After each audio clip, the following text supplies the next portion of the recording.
Hey, Howard. In case you need a lawyer, here's my business card. I'm attorney Howard Ankin. Oh, hey, Howard. If you or someone you know has been hurt at work, Ankin Law can get the medical bills paid, the lost wages reimbursed, Oh, hey, Howard. and the compensation you deserve. Hey, Howard. We're one of the largest filers throughout the state of Illinois of workers' compensation claims. We're here to help. Call 312-6-million. Injury law made personal, that's Ankin Law.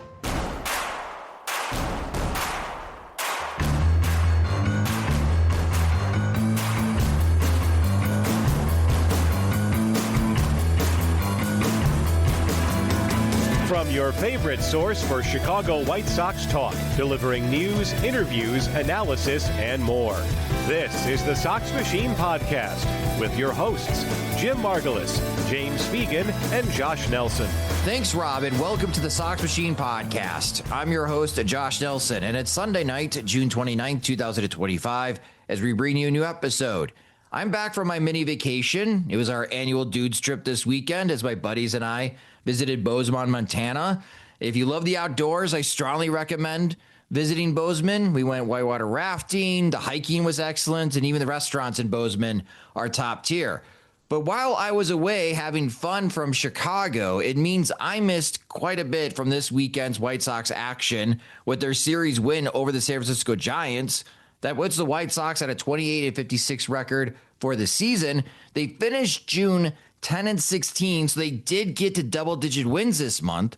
And the White Sox are actually 21-33 the last 2 months, which is a 63-win pace over 162 games. Still not great, but it's getting better. So in this episode, I catch up on what I missed from Chicago, also what I missed with Colson Montgomery, as he had a huge series against Toledo this weekend. Such a performance that many White Sox fans are wanting him to join the team starting on Tuesday in Los Angeles. We'll also preview that upcoming White Sox vs. Dodgers series and take a look around Major League Baseball. Joining me are Sox Machine's beat reporter James Fegan and managing editor Jim Margulis. And hello, James and Jim. As the White Sox won 2 out of 3, they lost on Friday 3-1, but won on Saturday 1-0. A 1-run win for the White Sox. And then on Sunday, Kyle Teel had the big go-ahead hit in the 7th inning, a 2-run double as the White Sox won 5-2. James, you were there covering the games for us. What are the big headlines and items I missed from this White Sox series against San Francisco? Mike Vasil's Batman, first What? of all. Okay. We were interviewing him post-game, and Ethan Katz walked behind us and just went, Batman! Like, kept walking. And Vasil has had a Batman mask in his locker, like, for weeks now. And it seemed like the opportunity to ask about it. He said, he didn't give, like, I feel like he was saying less than he knows, but he said sometimes he identifies himself as Batman. And maybe one day he'll come in the clubhouse dressed as Batman. What about going out on the mound as dressed as Batman? I think that's against uniform code, or I maybe it's even a Jerry Reinsdorf policy, along with cutting hair. Don't dress up as protected intellectual property. Yeah, he got a second save. I think it was going from a series that was going to be defined by maybe like, hey, they scored 3 runs all weekend, to a kind of playoff hopeful offense feeling like they got shut down by the White Sox bullpen, or White Sox pitching staff in general, 3 straight days. And obviously Vasil's a part of it. Using Grant Taylor as a 2-inning closer was a part of it.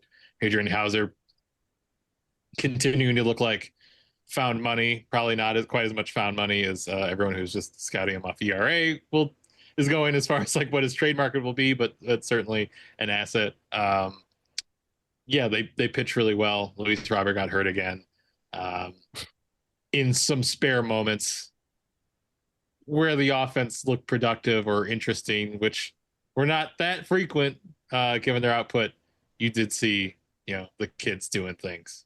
So Chase Mydroff being generally pesky throughout the weekend, and Kyle Teel having both good offensive performances overall, but also a very clutch hit, basically a series winning hit on Sunday. So Probably a good rebuild weekend from anytime they basically win 2 out of 3, we always basically talk about them like they swept. Anytime they win 1 out of 3, kind of talk about like they won the series if they won the last game. They're being graded on a curve, but I would see it's probably a good rebuild weekend on top of Colson hysteria, propping it up.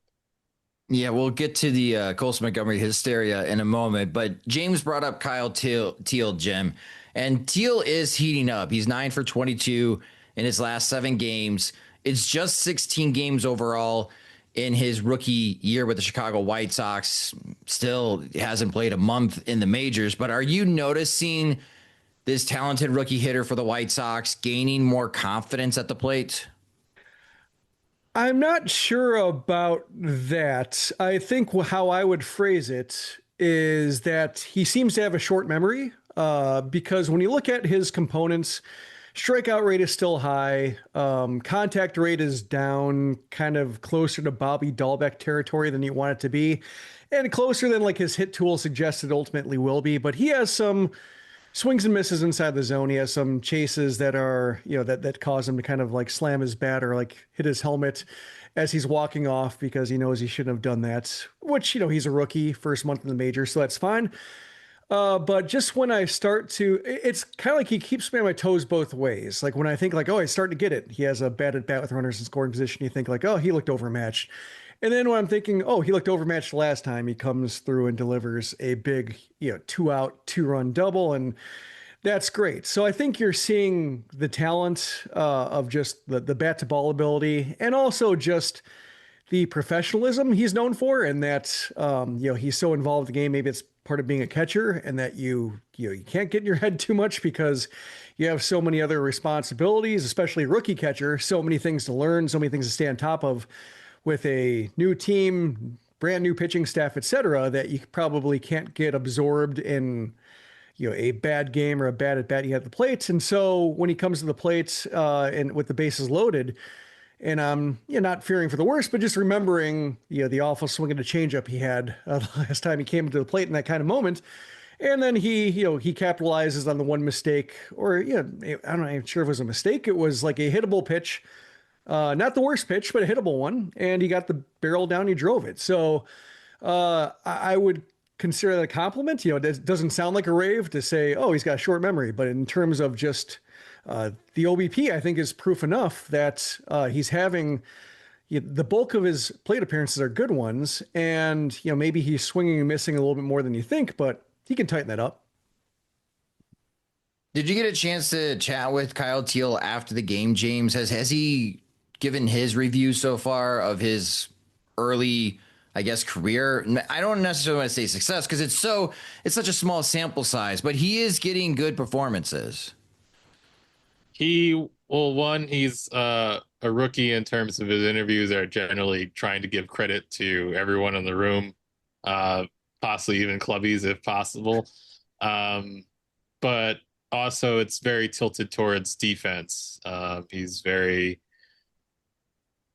Cannon was someone who he had never caught in the majors at any point. So I think a lot of his focus from Sunday, from the moment he opened his eyes to his post-game interview, was about figuring out how to game plan with this dude. And then he winds up like catching kind of a Johnny Holstaff bullpen game as a result. I think a lot of his resources were tested in terms of handling that and being prepped for that. And, all the stuff he's done about, trying to generate scouting reports quicker.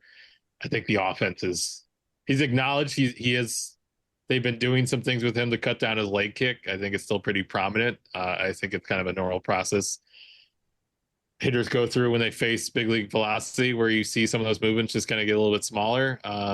Ideally, he doesn't have to lose a lot of it because a guy who cut down his leg kick and then didn't generate the power that he's projected to do got traded to the Brewers a few weeks back. So you don't want to see it disappear. But that seems to be the little bit of stabilization he's going through. But I think he's focused on making sure people don't hate the way he calls games, which it seems like he's doing well. Okay. So that's good to hear. You mentioned Jonathan Cannon, James. Cannon did make the start on Sunday. He's returning from injury. How did he and the White Sox coaching staff felt about his performance on Sunday? He was messy command wise. It was a wet mound, which is a great way to come back. I think in terms of like people affected by it, the White Sox came out better than the Giants at the end since they didn't uh, let a run score via falling. I guess Lenny Sosa would have knocked him in anyway. But yeah, he was supposed to be clear for 80 pitches. He wound up throwing 69, but he did it through 3 innings, so they just figured to not bring him out for the fourth. His velo wasn't like newly I'm so healthy awesome. It was still more 92, 93, and he threw a lot of cutters rather than any version of his fastball, but his changeup looked awesome. He threw 3 in a row right on right to Willie Adames that got a strikeout. I think 4 in a row. 4 in a row. Yeah. Three whiffs in a row. So that was something he was pretty happy about post game, like more so than even striking out Rafi Devers with it. So as far as like, man, that guy's stuff seems to look a lot better than his model or his Stuff Plus model would say it is. That looked pretty well. But as far as seeing like what Cannon's bread and butter is supposed to be, which is like innings, command, quick contact, that was a little off. But also it seemed like they were flashing between yes and no for pulling the tarp out right as Cannon was being warmed up all the way out to running out to the field. So unusual day, kind of throw that to the wind a little bit in terms of analysis. And then, as James mentioned earlier, Jim, Luis Robert Jr. now on the injured list. Looks like he's going to be missing the West Coast road trip for the White Sox as they head to Los Angeles and Denver this upcoming week. What's the White Sox best way of filling in for Luis Robert while he's on the injured list? Well, I mean, probably in terms of flexibility, both in terms of where the White Sox like to play him and switch hitting, I would think like Brooks Baldwin might be the call just because he's been playing a lot of center and provides balance that they seem to prioritize. So that would be my first guess.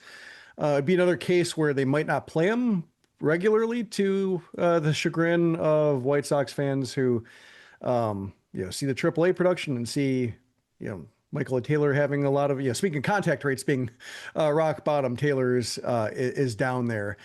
And how bad is it for Taylor? I think like 60% or something like that. It's, I think it was bottom of the team.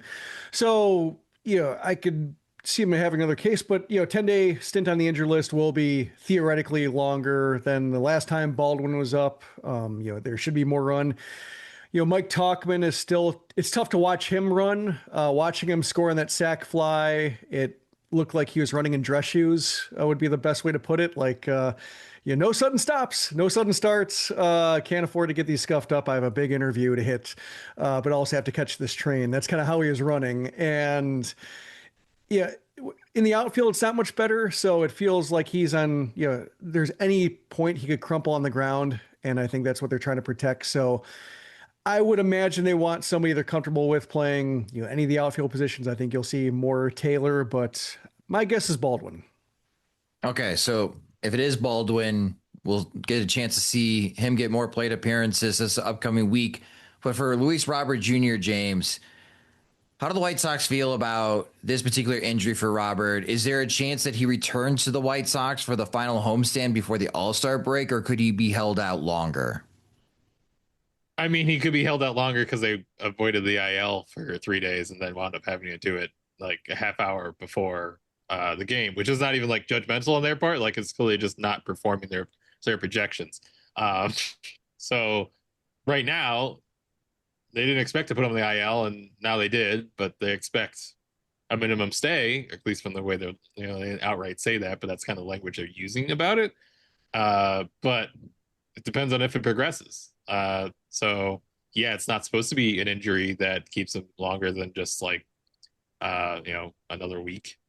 But it hasn't performed to this point, so we don't really know.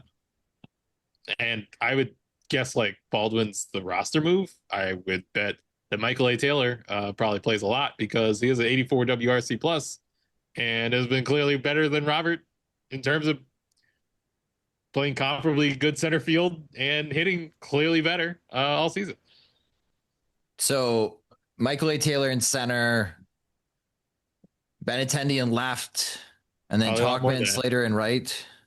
Yeah, and maybe trying to flex Talkman to DH, if not twice a series, at least once. Okay. All right. Okay. Well, that'll be the White Sox outfield. And Maybe Ryan all the way Noda. up. Don't forget Ryan Noda. Ryan Noda. Why is he the? Oh, you why? missed Oh, that. so Oh, you missed him. Will Venable playing a first baseman and right fielder, and the game swinging on an ill-advised dive. This is like a Why? reveal video. Why? Because That was one. Yeah. Talkman wasn't cleared for the outfield yet, and they had a right-handed starter. They were trying to load up with lefties. And yeah, and that's where you can immediately first guess saying, is Noda an upgrade over Austin Slater, or is the offense defense worth it going from Ryan Noda to Austin Slater? And I would think no, and that's what the results bore out. Welcome back. You saved the best for last. Thank you for that. Ryan Noda, right field. Sure. And how did it cost him again? he tried to dive for a Of course. sinking liner and played a bases loading single into a 2-run triple. Which, maybe just created finality to what was already going to happen, you could argue. I mean, they only scored 1 run on Friday. So when I see that and you only score 1 run, I forgot what the league's winning percentage is right now. When a team scores exactly 1 run, it's never great. And sure, they won by 1 run the following day, 1-0. But it was already 1-1 at that point, right? When I was checking, or I got the notification. Yeah, so they scored 3 runs through the first 24 innings of this series. wow. Or I guess Wow. 23, because they didn't need a bottom of the ninth when they scored 1-1, won by 1-0. But Yeah. they weren't hitting well up until that was going to be what the topic was. We kind of knew that, though. That was like the Giants. They are one of the best pitching staffs in Major League Baseball. They have the best bullpen. I mean, it looks like on paper they really showed that on Friday, keeping the White Sox hitless in the final 4 innings. I got a chance to listen to Len Casper and Darren Jackson on the plane flying back to Chicago. So, Len, if you're listening, thank you for that call. It was very entertaining to hear you and DJ.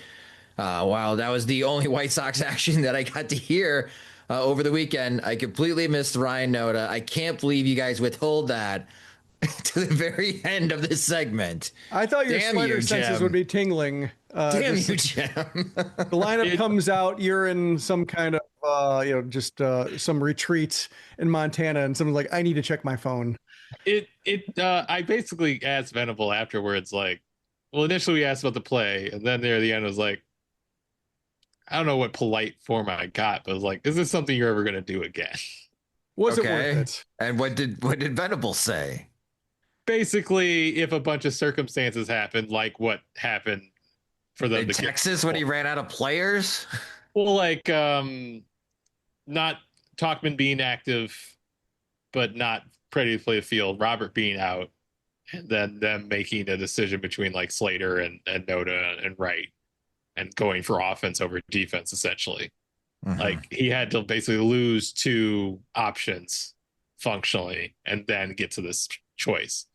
And he said, if we got to a similar scenario, we'd be willing to do it again. Okay. Which leaves him a lot of outs from ever doing it again. God, Without saying right after the dude made the error, yeah, no way, which, wouldn't be. I would see why he would avoid such an answer. Yeah, understand. All right. Well, that's fun. The White Sox, though, winning the series still. That is very fun. And we'll preview their upcoming series as they travel to Los Angeles to face the Dodgers. But before doing so, in our previous episode, grading the White Sox first half, we spent some time talking about Colson Montgomery and just how bad his first half of 2025 has gone. On June 21st, Montgomery's season slash line was a 187 batting average, a 271 on base percentage, and slugging 353 for the season, and his road OPS was below 500. Against Gwinnett, the Atlanta Braves AAA affiliate, from June 17th through the 21st in that 5-game series, Montgomery went 3 for 22, hit no home runs, had 4 RBIs, but struck out 9 times and walked twice. I go away, and against Toledo, the Detroit Tigers AAA affiliate, Montgomery goes crazy. He goes 11 for 22, hits 4 home runs, 8 RBIs, 5 strikeouts to 1 walk. But this big 5-game series for Montgomery has boosted his season slash line to a 220 batting average, a 296 on base percentage, and slugging 445. When I got to the Bozeman airport and I checked Twitter to see what I was missing, there's so many tweets speculating or promoting the idea that Colson Montgomery should be joining the White Sox on Tuesday to face the Los Angeles Dodgers. Jim, it's a great 5-game series for Montgomery. But what am I missing here with the hysteria surrounding Colson Montgomery? Because it's great, awesome, fantastic, Colson. Get those highlights on social media. But before I left, you were batting 187. I can't speak to your experience because I think I've more or less dropped off Twitter as a casual browsing experience. So it's really only like if news happens or something. This is not happening on Blue Sky or on Instagram? Not that I'm seeing, but Okay. yeah. So I can't speak to that experience of like what people are saying, but there is I think it's a case where, there's this idea that if a guy it happened with Tim Elko.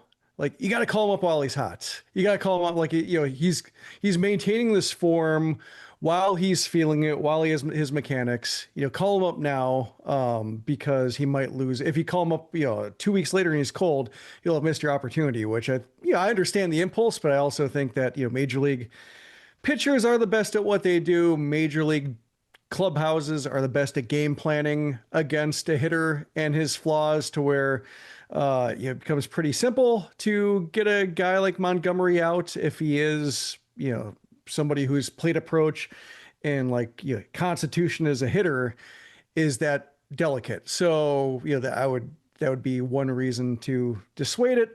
The other thing is when looking at the pitches that he hit, credit to him for damaging them, but most of them were basically in his honey hole, middle of the plate, thigh high and lower, the pitches that he always damaged even, for a lot of last year. And we have velocity from Toledo. He had some that were over 94, 95, 96. Okay. Yeah. So he was hitting some fastballs, 94 to 97. So, that was the issue. But in the case of when you look at where they were, he wasn't getting on top of any high heaters or anything like that. They're all middle or down. So, at least he's hitting those. Yeah, it's a case where you don't want to say you want him to miss it and try to hit a tougher pitch later. No, you want him to damage the mistakes that are there. But in terms of having seen him have some hot stretches before last year and not quite coming together, you're not seeing a major evolution of the hit tool. You're just seeing a better performance on the pitches he normally damages, which is fine. That might be how he survives initially as a major league hitter, is just damaging pitches he can damage and trying to lay off as many of the challenge pitch or the challenging pitches, I should say, as possible until the count doesn't allow him to. And maybe he can do that, maybe he can't, but that's going to be probably the line that he tries to walk early on as a major leaguer. But those would be the biggest points against it. But given that they need an outfielder, given that they need, that Montgomery could prove to do it again for another week. And if it continues to be this solid in terms of the contact is resounding, that's there's nothing wrong with how hard he's hitting the ball. But if he can do it again for a week, then perhaps we'll talk, just because, there may not be any harm in doing so. The thing with Elko, though, was in combination of him on a hot streak and Andrew Vaughn providing nothing offensively. At least with Chase Mydroth getting success at shortstop, I don't feel is there a pressing need? Does Mydroth need to move over to second base because the White Sox don't have a solution at second now? I think it's Josh Rojas, probably just replacing Josh Rojas, who doesn't really have a future on the team and isn't really hitting, and he plays third and second. So whatever position he's not playing, and it would be second. Mydroth would get those plate appearances, but yeah, I mean, there'll come a point where that might be the conversation to have. Right now, I think, given Montgomery's very, red hot and ice cold nature to his season, I wouldn't mind a little more stability in Charlotte. And also, Rojas, if nothing else, sweet back picks at third base with Edgar Caro. Like you missed, that's another play you missed. Game-changing back pick at third base, Caro to Rojas to extinguish a potential threat in that 1-0 game. So he does have moments in the field, and he does have the occasional disciplined plate approach to where you see oh, he's a veteran, he knows what he's doing. But then just the production isn't there around those moments to really have a really compelling counter argument against a young player who could use those plate appearances. I would just let's give it another week. Got it. Okay. So with that said, James, is Colson Montgomery joining the White Sox this week? I don't think so. That's not confident. Well, look, they want him to be up here by now. That was the plan. They're not trying to I don't think he's going to get to a point where he looks really good. And everyone's like, man, isn't he? Well, apparently 3 games is enough for people to do that. But I don't think he's going to get to a point where he's just clearly dominating AAA and they won't have a spot for him. I don't think it'll take much longer than a hot streak. That said, even just talking about him earlier this weekend with White Sox people, the first big game he had, it's oh, it's great. He's had a couple of these now where he looks awesome, and we need to see the consistency. So I think props to him for keeping it up for the whole weekend, and obviously it ideally keeps going. But I don't think showing he can still hit the ball hard or is athletically talented, or can look locked in when he, especially jumping on first pitch or ambushing things. I don't think that was what they didn't know he could do anymore. I think the kind of what honestly sounds like a little bit of, tones of exasperation, if not actually coming into public comments or frustration with him, is sort of consistency, which is something I don't think you can say. At some point you can be well, he's just prove it up here.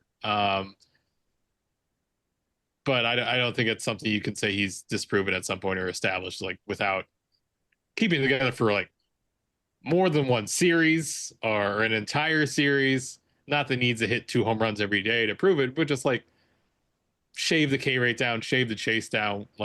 He had gone from a guy that we thought was going to walk more than strike out in low minors to someone with a above average chase rate for a lot of his AAA tenure. I think that's more the stuff that's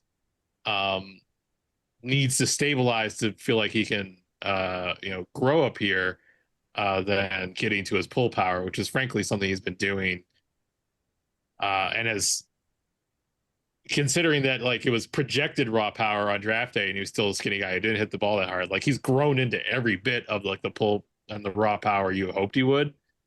Demonstrating, I don't know if necessarily is a big change for the profile.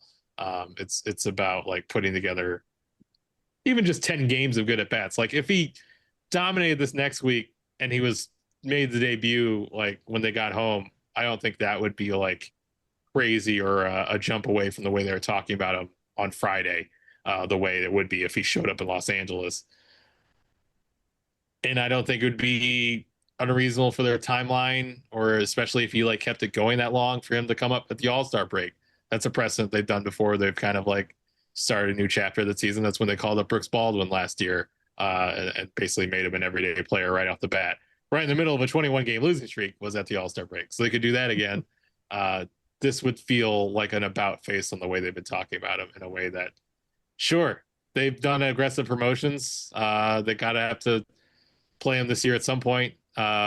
Crazy things happen all the time in White Sox land, but I'd be a little surprised. Okay. Well, we'll see what happens, and hopefully Chase Mydroth stays healthy. I saw that highlight on social media.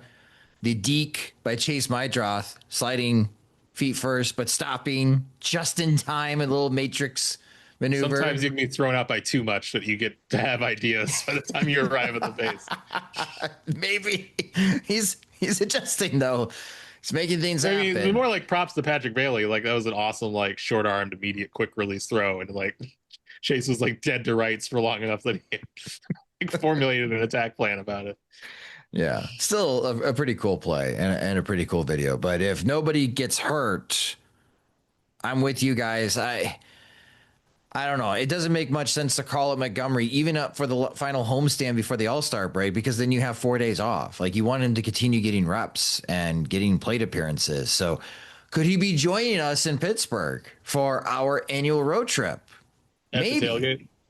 Maybe. Yeah, Although maybe. I think AAA has the same All-Star break as the major league team does. So he'll be getting those days off no matter what. Yep. Okay. I would note also, like, if you call him up, technically he and Mydroth are both shortstops. They value Rojas's defense a lot, and in terms of like leadership, in terms of calling back picks, I would sooner see like his playing time get reduced and like Capra be the one to go than I don't think they would rush to cut the cord on Rojas of all people. So if then the conversation is, do I want to see Vinny Capra or Colson Montgomery? Well, that's a slam dunk. Everybody wants to see Colson Montgomery. Well, over it Vinny wouldn't be Capra. analogous for their playing time. Yeah. You would see Rojas shifted down toward like maybe Vinny Capra levels of activity or a little bit more. You see like Lenine and him get squeezed in terms of playing time, and Capra just get excised from the roster. You're not swapping out one for one. You're adding one person to the top and then pushing out the bottom person. Podcast listeners, let me know what you guys think about that. Like, are you ready to, based on recent comments, I think a lot of White Sox fans would be ready for Josh Rojas's playing time to get squeezed and rather see Lenine Sosa at third, Colson Montgomery at short, and Chase Mydroth at second. To follow up on a tangent from previous episodes, the article that we had about like their fastball approach, and underproducing against it. Talked to Rojas about it. He did say like they had it was definitely like the tone of like the subject of their pregame meeting, the last game of that Diamondback series. Like what we saw was a response to that, but he felt particularly affected by it because he feels like, if you look at his swing decision stats, like they're on par with what he was expected to do. Like he's providing a pretty good at bat. He just feels like he's particularly trying to see it deep and that he's fouled off fastballs over and over again, and that he tried to work with a toe tap for a little bit when he naturally does a leg kick because he thought he needed to be like faster, and he's been like messing around with things, and he's trying to just respond to the now team-wide emphasis of, hey, just stay on the fastball and be really aggressive to it. If there's a bit more, being out in front of off speed that recalls a bit, okay, but you need to hit fastballs to be productive. So that's what Rojas is like key is supposed to be right now. I think you saw him like connect on a bit more, if not really be that productive this weekend outside of a double. But that's kind of the watchword with a lot of the struggling veterans, I would think, is like, hey, you're not chasing, we're giving good at bats, but somebody needs to hit a fastball around here. Starting on Tuesday, it's 13 straight games for the White Sox. So I could see them waiting until Pittsburgh. If they don't call up Montgomery for that first road trip to Pittsburgh and then to Tampa, it's the Cubs at home. That's already going to be a well-attended series. And, that'd be one heck of an MLB debut. Colson Montgomery, welcome to the Chicago White Sox. First games are against the Chicago Cubs. It would be a raucous crowd.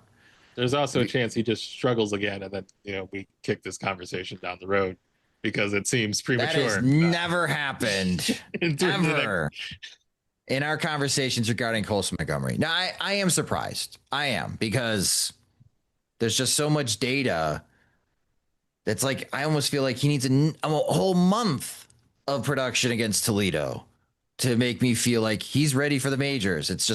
It's wild on how many. I think at that point I would be like, why did you make him play Toledo for a whole month straight? Of course he's going to do great. How many times did he get traded?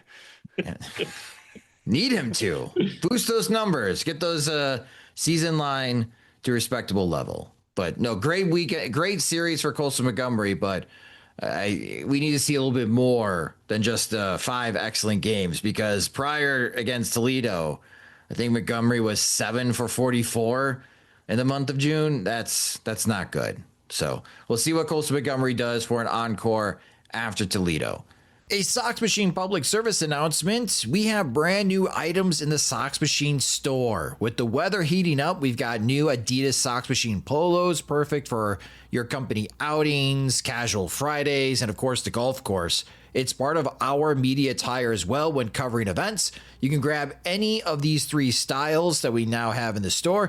We've got new Sox Machine coffee mugs to sip from while you read Jim and James in the morning, new stainless steel water bottles with the Sox Machine logo, and fanny packs, which fanny packs have been very helpful entering Major League Baseball stadiums with all the bag restrictions.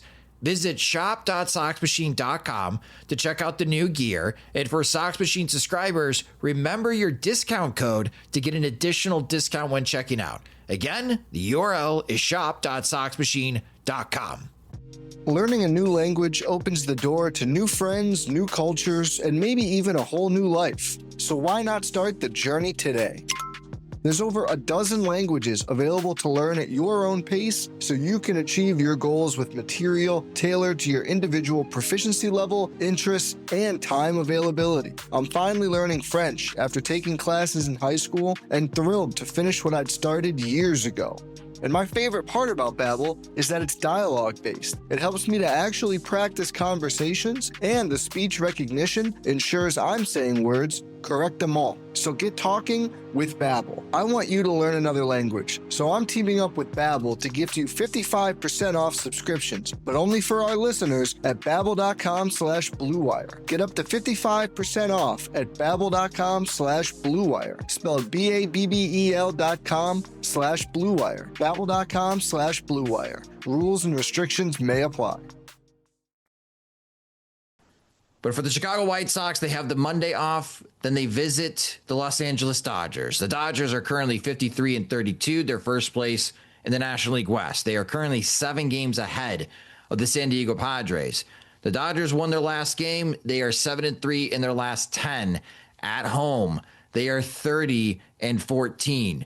Runs per game. The Dodgers are averaging 5.61 runs per game. Team OPS, 798. That's the best in Major League Baseball.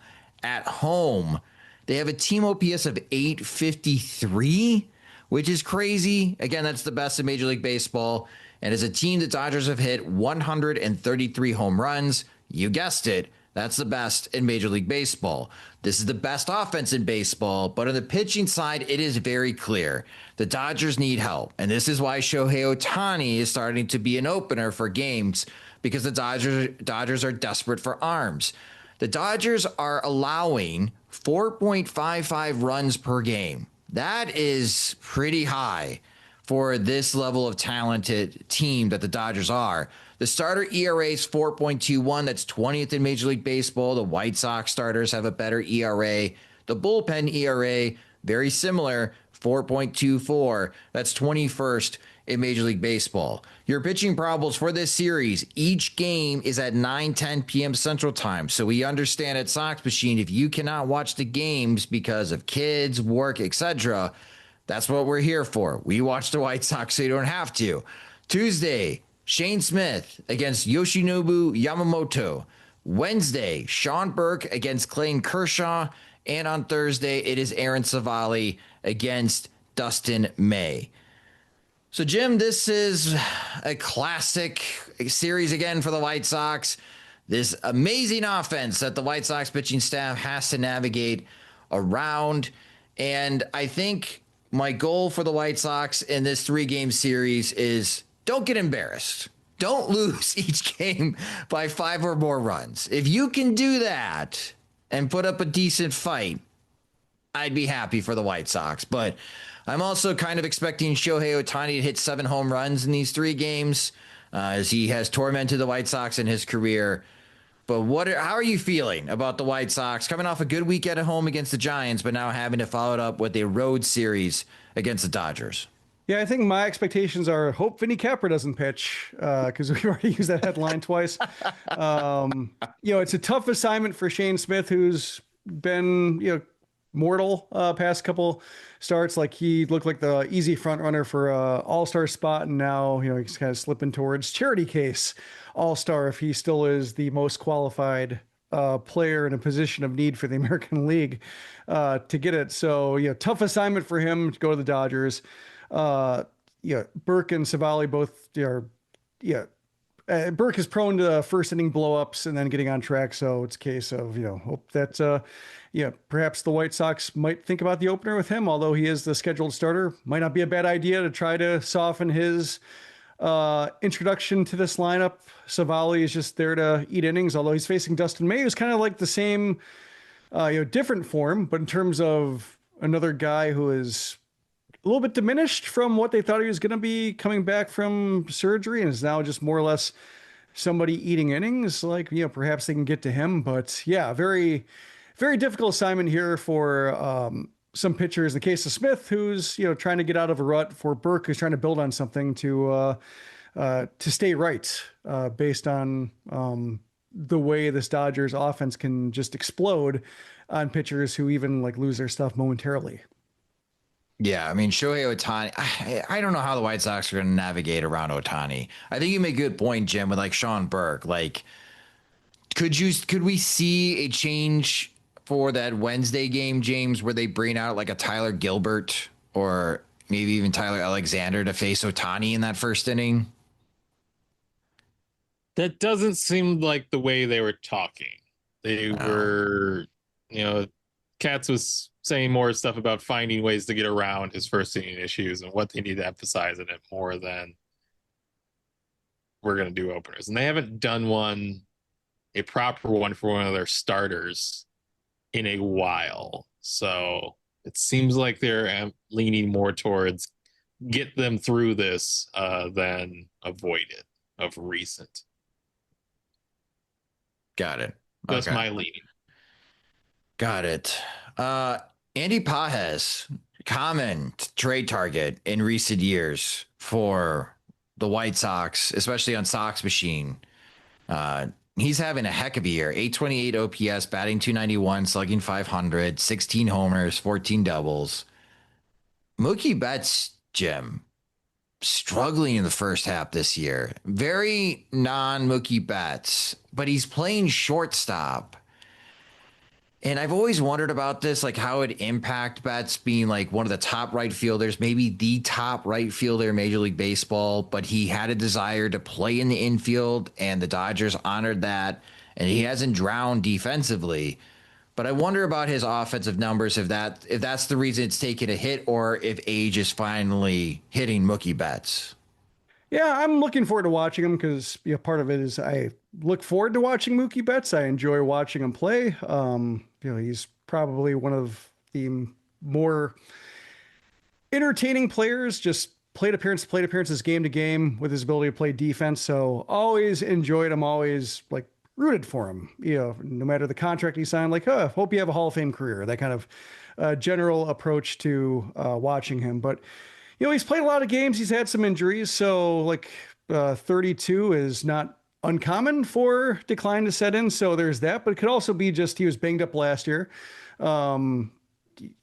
Missed, I think, a little bit. No, he's been playing every game. So like, but he's been playing through some stuff, I think. And then, he only played 116 games last year, Jim. So to your point, he missed action. Missed action last year. I think he was playing through, he managed to avoid an injured list this year but is played through some stuff, but also, new position, a lot of responsibilities. Everything's down a little bit, so it could be just a temporary blip. But if you were to try to figure out when a player might decline for a guy who puts his body through a lot in terms of very active player, very, on the base paths in the field, throws his body around for good reason because he can get to a lot of balls and take extra bases that others can't. Perhaps there are some seasons or stretches where the wear and tear shows more. So, this is a case where you hope that he stays cold. Like the White Sox were able to subdue Juan Soto when he was off his game. They're able to subdue Rafael Devers this series when he's dealing with a groin injury. So, we've seen them avoid being the get right team for guys who are struggling, and I'm hoping it's the case with Betts. Yeah, Betts has a 606 OPS in his last 30 games.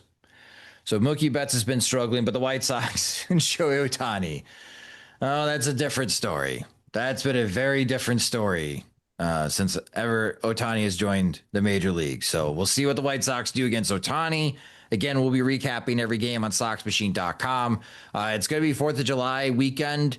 So as far as podcast schedule, it's going to be interrupted a little bit here, especially with the 9-10 starts and the games being close to midnight and the holiday weekend. We don't want to suffer from burnout. And you are probably looking ahead to having fun with friends and family this 4th of July weekend. So a little bit of news. We're going to be skipping the midweek podcast episode, and we'll be back with you guys on Sunday. We'll be doing some social media stuff, some multimedia stuff as well to help you preview that upcoming series against the Rockies. And of course, if there's any big news, like Colson Montgomery has to be called up because of injury or anything like that, we can always do emergency podcast episodes. But again, do visit SoxMachine.com as far as all the written content. And we'll be covering all the news in action, especially that series between the White Sox and the Dodgers. Learning a new language opens the door to new friends, new cultures, and maybe even a whole new life. So why not start the journey today? There's over a dozen languages available to learn at your own pace so you can achieve your goals with material tailored to your individual proficiency level, interests, and time availability. I'm finally learning French after taking classes in high school and thrilled to finish what I'd started years ago. And my favorite part about Babbel is that it's dialogue-based. It helps me to actually practice conversations, and the speech recognition ensures I'm saying words correct them all. So get talking with Babbel. I want you to learn another language, so I'm teaming up with Babbel to gift you 55% off subscriptions, but only for our listeners at babbel.com/bluewire. Get up to 55% off at babbel.com/bluewire. Spelled BABBEL.com/bluewire. Babbel.com/bluewire. Rules and restrictions may apply. But for every episode on Mondays, we always take a look around Major League Baseball to make sure that we're paying attention to the big news items and the things that are drawing our attention. And the one tweet while I was at the Bozeman airport that did draw my attention came from Russell Dorsey. You could read his excellent work on Yahoo Sports. He is on media. He's doing work for MLB Network. He's doing pregame stuff, studio stuff for Apple TV for their weekly broadcast. You could hear him on the 670 The Score with his weekly appearances. Russell's everywhere. But Russell sent out this tweet in the month of June. The Chicago Cubs hovering around 500 for the month. Not a terrible month, but it's not a great month. But every team in the National League Central seemed to catch on fire in the month of June. And now the Cubs, who have had an excellent first half this year, on pace at the halfway point to win 96 games, now see their lead shrunk to just 2 games over the Milwaukee Brewers, 2.5 games over the St. Louis Cardinals, and just 5 games over the Cincinnati Reds. And I think it's pretty clear, James, that like the Cubs need pitching, but I wonder if they are going to have to be the most active buyer before the trade deadline, because you don't know if you're going to have Kyle Tucker for the upcoming seasons, especially even for next year, as he is going to enter free agency. You want to take advantage of this amazing season that Pete Crow Armstrong is providing, but you also want to avoid burnout, and you want to make sure you're not running out of gas in July when you got 3 teams that are seemingly getting stronger each week behind you in the National League Central. Do you agree with that assessment? Do you think the Cubs will be the most active buyer before the deadline? I don't know. Sure, they have reason to, but I don't know what they're going to do. They haven't been. Is that I don't know because you don't know if Jed Hoyer is going to be able to be that active? I think I would need to have specific Cubs sources to declare them the biggest buyer at the deadline. I agree that their motivation is present, and certainly for Jed, this is kind of a prove it year for that front office. But it's an org that's hasn't acted like they can take on infinite salary. And also it's a front office that hasn't tried to jettison prospects willy-nilly. So I don't think that they're going to purely operate like a Kyle Tucker's leaving, so we are going to, like, how would Thelma and Louise like manage a team while they were driving, level of aggression. So there's reason there, but I guess I'd lean maybe no. Okay. Also, like, I did clarify at the league office today. I know some Chicago media always gets confused about this. They are allowed legally to trade with other teams in the White Sox. So while there's fits, apparently they can shop around. I know a lot of us didn't know that, but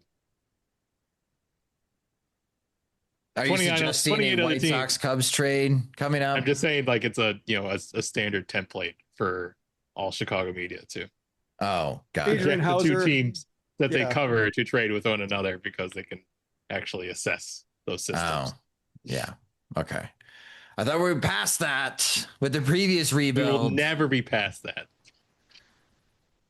But yeah, that's what caught my attention. Also, they've made plenty of small trades with the Cubs now. They just haven't made a big one again. Yeah, I get it. But like if this was a Cubs podcast, if I was a Chicago Cubs fan, and if they are not incredibly active, adding starting pitching, adding bullpen, the National League is so top heavy. Not only do you have to outlast the teams in the National League Central, and I get that the postseason could be random. The Dodgers, the Phillies, and Mets look very strong. Like, you can make the argument the Cubs are the fourth best team in the National League, and they are a very good team. Like, the Cubs could be the favorite in the American League if they were in the American League. Like, that's how strong the National League is. So if you're not going to be that active, you're going to be at risk of not winning the National League Central after an incredible start. And even if you make it to the postseason, do you have enough arms to be able to go toe-to-toe with Philadelphia, New York, and Los Angeles? And if you don't, and you get blown out of the playoffs, what was the point? Like, the second half here, I feel anxiety and angst on behalf of Cubs fans towards their front office and towards ownership. White Sox fans have complaints against the ownership suite and the White Sox front office about how things are being handled. But for the Cubs, they've been playing so well. Like, take that extra step. Is there a fan base that actually thinks their front office is doing a good job? Dodgers, Rays. You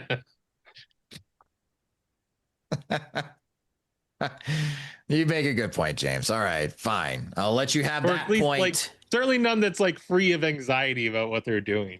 Detroit, I guess. I mean, the Tigers still have the best record of Major League Baseball. I see them complaining about bullpen games all the time. Do they?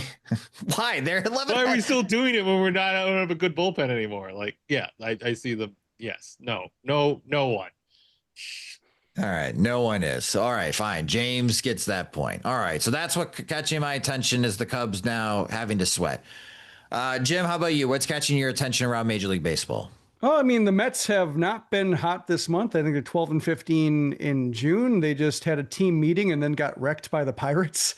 So that's where they're at right now. I think they lose like 13-1 or something like that. So their pitching is a mess right now. And it's kind of funny seeing both them and the Dodgers, as much money as they spend, like always having to scramble for pitching because they're hurt. So that's always a fascinating just development in the fact that the Dodgers have all these resources and still can't figure it out. And maybe they're not designed to figure it out because they're designed just to get the most out of their pitchers. And they take a high body count if it so happens to require one. But yeah, the Mets are in iffy shape right now, and the Phillies haven't been able to separate themselves too much because they've been playing about 500 in June as well. So the East is, even, but not in the way I thought, where you'd have like two good teams slugging out. Right now, there are two teams that are trying to, speaking of deadline pressures,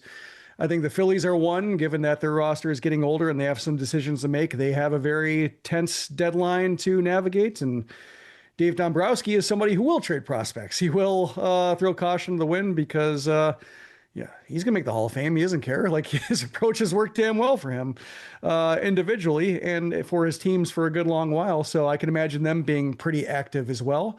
The other one that jumped out to me was Rocco Baldelli getting secretly extension being secretly Oh picked yeah, I up, saw which that. is Dan Hayes tweeted that, right? yeah, which is very White Sox to like they did it with Rick Renteria, like secretly extending him. And given how poorly they're playing and the pitching mess that I think they had one of the worst pitching months in their history.